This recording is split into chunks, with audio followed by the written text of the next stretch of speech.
This is Dr. Campbell. I wanted to take some time to give you some indication of my testimony as a Christian and where I came from and where I am now. And I hope to show you how you can integrate and how I integrated different aspects of psychology and theology into my practice. But it has to also to tell you a little bit about my sensitivity and some biological facts that seem to determine who I am. And I don't see those as a contradiction to theology. I see those as all truth is God's truth, and I really do believe that. So I want to tell you a little bit about me. I was born and raised in Pittsburgh, Pennsylvania, and it was a great experience. I didn't really have any violence or anything that I knew about. My mother loved me to death and still does. She's 94 and prays for me every day. My father had some problems when I was younger. He drank too much, but when I was 12, he had a heart attack and never drank again after that. Praise the Lord. So anyway, I didn't have all the traditional problems that most people had as kids. It was a wonderful time to grow up. We were allowed to go outside and play all day, and that's absolutely true. And I'd take my little hatchet and my little canteen, and at 8 years old, and I'd go out in the woods, and I remember making a rabbit trap that took all day, probably several days. Never caught a rabbit, but boy was it fun. I actually had a coonskin hat, Davy Crockett, and I was back a long time ago, as most of you will probably realize. Anyway, it was a different world, a different time, and it was a gentler time in many, many ways, which was good because I was a very sensitive young boy. My mother didn't have to worry too much about disciplining me. All she had to do was say, look at me, and I was devastated. I wanted her to like me. I'm a very sensitive person, and that's part of who I am, and actually part of we all come into this world with a different type of sensitivity, and maybe some of you are as sensitive as I am. When I'm teaching clients, I use an analogy of marshmallows, M&Ms, and jawbreakers. So we have a marshmallow here, okay? Now I'm sort of like this marshmallow. I'm very sensitive. I didn't, at one point, I didn't have too many boundaries. I would just, you could hurt me, you could squeeze me, and it was difficult because the world is a lot harder than what I am. The normal bell curve of characteristics of human beings. Well, I'm way out on the end on the sensitivity. I'm a wannabe M&M, okay? I'm sweet on the inside, but with some coating. Put a little more coating on me. Now I have clients, I teach them to work a little bit on putting on that coating. Actually, my friends sometimes tell me that I'm not an M&M. I'm a peanut M&M with nuts on the inside, and then the chocolate, the sweet, and then the coating. Anyway, then there's jawbreakers out there, okay? Now, my wife tends to be a jawbreaker. She's from Britain, and she goes, go ahead, Hitler, bomb us. They have a different constitution over there, some of them. But it's very interesting because sometimes marshmallows marry jawbreakers. It's sort of a thing that God does, to put you together. Anyway, so I spent a lot of time moving from that marshmallow to this M&M, and I think I still work on that. But it's my underlying sensitivity to people, and that was probably a good characteristic because it certainly helped me in counseling. There are certain people who probably wouldn't do a great job in counseling because of the lack of sensitivity. The other thing I had, which was actually biological, and I didn't know about it, I had attention deficit hyperactivity disorder. Back then, who knew, right? No one even knew what attention deficit hyperactivity disorder was. There wasn't such a thing. There wasn't even such a category. We just had kids who ran around a lot and needed a lot of stimulation. Well, that would be me. I daydreamed a lot. I looked out a lot during school. I'm surprised I did pretty well. The reason was God gifted me with some little bit of intelligence, and so I managed to get through. But it wasn't until later on that we started to find out about the biology of ADHD. My prefrontal cortex wasn't working real well. Now, some people and some therapists wonder, why do we learn about the brain, and is that right? Or I see no problem whatsoever learning about how the brain works. In fact, I got to tell you something. I have a book here. I want to show you just the size of it. This is a book called The Owner's Manual of the Brain. It's like a car manual, but it's an owner's manual of the brain that shows you all these things about the brain that are different. By the way, men and women are so fearfully different in their brain. The more you study, the more you go, what? God? Oh my goodness. He really had an interesting job when he made men and women so different. That expression, men are from Mars and women are from Venus. Well, from a biological point of view, from an anatomical point of view of the brain, we are very different. This is controversial, but it looks like there's two halves of the brain, right? And there's a big bundle of fibers that connects them called the corpus callosum. Well, that corpus callosum is 30% less in males than in females relative to brain size. We're brain damaged. And I've been telling my wife this for a long time, and she accepts that I'm brain damaged. And because I certainly process the world a whole lot different than she does. So I was born back in the 50s, raised in the 60s, and went off to college. And my father was a Scottish immigrant, and he came over on a boat and had to work hard from when he was age 12. And that working hard message came through to me. The working hard message came through to a lot of people back then. They'd just come from the war. They came out of the Second World War, and those guys hit the ground running. So that was a theme that played into my life. And I was good. I was good at working hard. I worked hard to get into college. I worked hard to do well in college. I worked hard as a graduate student. I worked hard as a professor when I started being a professor. But I certainly wasn't making much money as a professor. I started at $16,500 as an assistant professor of clinical psychology, so you'll know I wasn't really reaping the benefits of that.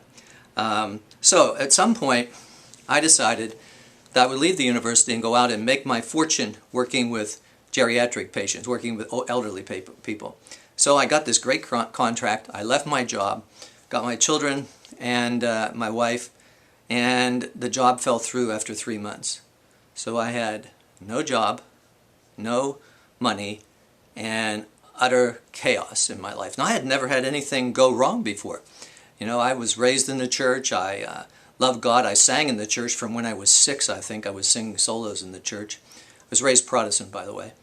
They lovingly call us the frozen chosen. Well, it was hard for a little ADHD kid to sit in a Presbyterian church and listen to a minister pontificate about some theological or liturgical question or whatever. Anyway, I made it through that, made it off to college, made it through, you know, as a professor, and then I came out to make my money in geriatrics. I was always trying to justify what I was doing, you know, that this would finally be the day. It's like sort of, if you ever watched Jackie Gleason, he used to always think he was going to have this hot dog stand on the corner that he was going to make millions on, and his wife in the back was going, yeah, sure, Ralph, yeah, sure, Ralph. Well, that's sort of my life. I thought I was always going to make this big money. I got out and I crashed and I burned. Now, I had always had a relationship with God, but it wasn't really a born-again relationship. And praise the Lord, God gave me that born-again relationship when I had crashed and burned and I had no job, no money, 3 kids, and nothing. Well, I tried for a whole month to work as hard as I could. That's what I used to do, and it used to be successful. And I would plow my way through things. But you know, it didn't work. I was like hitting my head against the rocks. And finally, I got down on my knees. I was feeling like I was going to die. And I let go. And I said, God, over to you. I can't do this anymore. It was like when I said, uncle, when my brother used to hold me down. You have to say uncle before they let you back up again. Well, God had to take me to a place where I finally let go. And the moment I let go, I experienced this peace that transcends all understanding. It was amazing. The peace, like a river, it came through to me. So I knew I had to stay there. I knew that I was going to be killed by my anxiety unless I stayed there. Well, at the time, I was studying a technique called cue-controlled relaxation. And basically, it uses a little device to remind you to breathe. All right, so I would take my deep breath, but I also would be reminded to let go and let God. So this started a pilgrimage for me that lasted for 3 years. I wore this, and every 7 minutes it would go off. It's a vibrating beeper. It doesn't make loud noise. It just goes bzz, bzz, bzz, bzz. And it would remind me to take a breath and to turn it over to the Lord. Now you see, our brains are conditioned very heavily by our pasts. And to deprogram and decondition, you can't just do that a little bit. You need to normally do that a lot. So I use my knowledge and understanding of the brain to help people change their behavior, and I use my knowledge and understanding of relaxation techniques to help them change their behavior. Now at the same time, I'm a cognitive therapist, so I also wanted to help them change their thinking. So the thinking part of this is the statement that you make while you're restructuring your thinking, which is let go and let God. You see, my father, that Scottish immigrant, taught me to work hard, but I really wasn't always working for the Lord. I was just working hard, and I had to learn not to just work hard and make money, but to let go and work for the Lord. And so that's a little message. That's one of the belief systems. I tell you about beliefs and how they affect our lives. That affected my life a lot. The work hard and you'll make it thing. And actually, it was a false belief. You know, not unless you're working for the Lord. And my mother's message and that was communicated to me was, you know, everyone has to like you and you should like everyone else. Yikes, Mom, don't teach that to someone who's sensitive like I am, because that's all I want to do is go around and have people like me then. And so that was something I also had to learn. I had to be learned to be bold like Christ was. I had to become more Christ-like. So the process of becoming more Christ-like, of becoming sanctified, occurred at that moment that I finally got down on my knees and let go.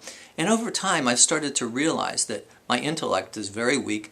I have a little pea brain, and it's not false humility. We're talking about the creator of the universe. So I've learned to do the best I can and then let go and turn everything over to God. Let Him be in charge of the outcomes. It's not that I don't work. I work very hard, but I turn the outcomes over to God. Sometimes I use an analogy of coming down a stream as learning how to let go and let God be in your life. In my life, I would come down the stream on the side of a mountain, and I ended up over in the woods a lot, caught in the thickets and the branches and everything, because I was using my little pea brain to try to make decisions. Now, that's bad. That's the bad news. The good news is, the moment you let go, the moment you turn your life completely over to Christ, then your path is now back on God's path, the intentional path that He had for you. His will is very good for us, and He wants us to prosper. But we can't do that if we're using our brains and going over here and getting into the woods.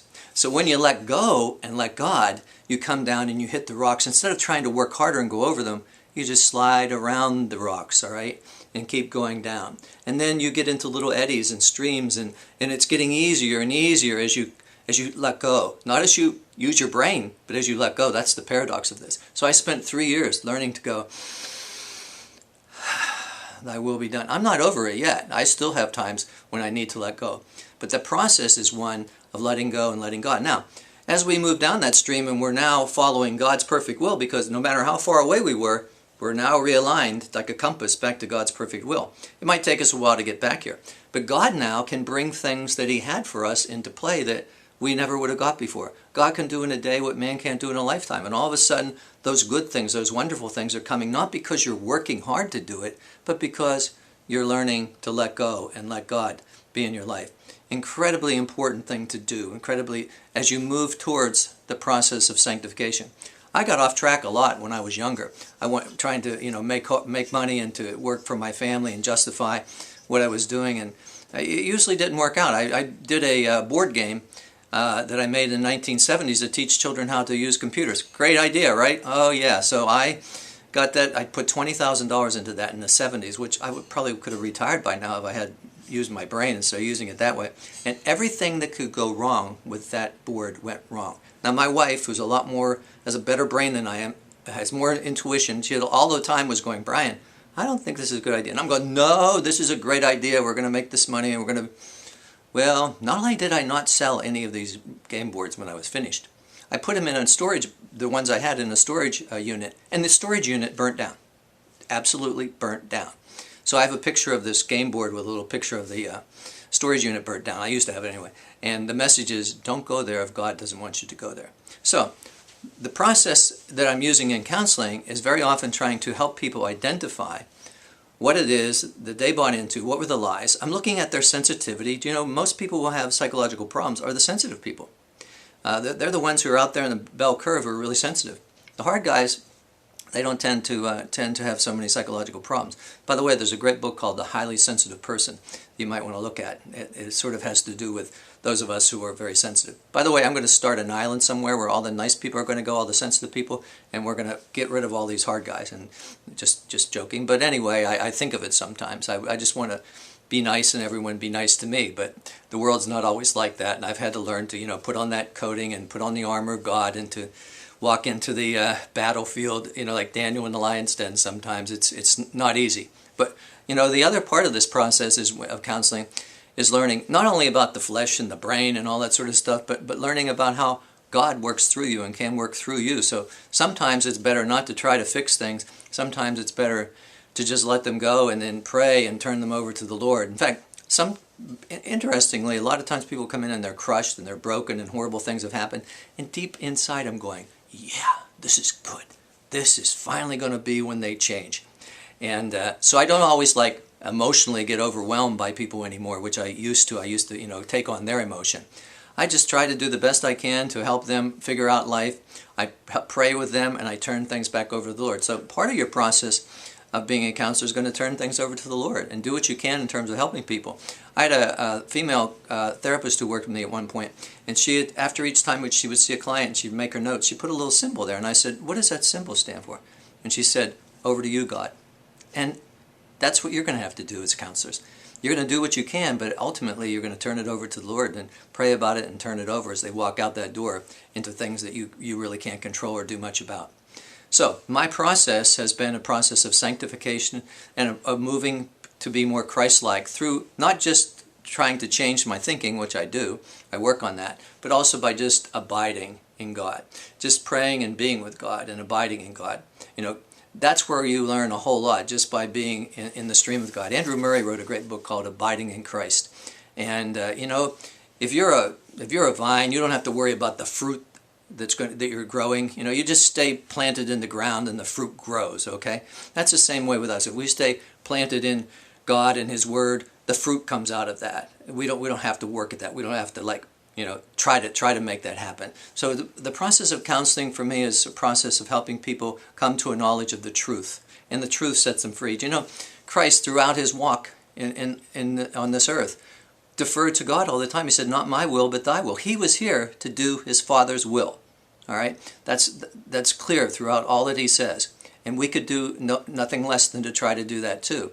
So we have to get our little wills out of the way of God's intentional will for us. So that's part of the way I look at my process. I was born again, and finally I saw things differently. Once you've had that experience, there's no way to go back, in the sense that you've had that experience and you know that life is never going to be the same again. And part of what you have to do with your clients is, if they haven't had that eternal salvation experience, then we also need to be aware of that to help them get to that part in their life, because that's really what counts. You know, if you read Ecclesiastes, what does Solomon say? "This too is vain. This too is nothing. I consider this nothing." He finally put the world in perspective and looked back and said, "Wow, what is this all about?"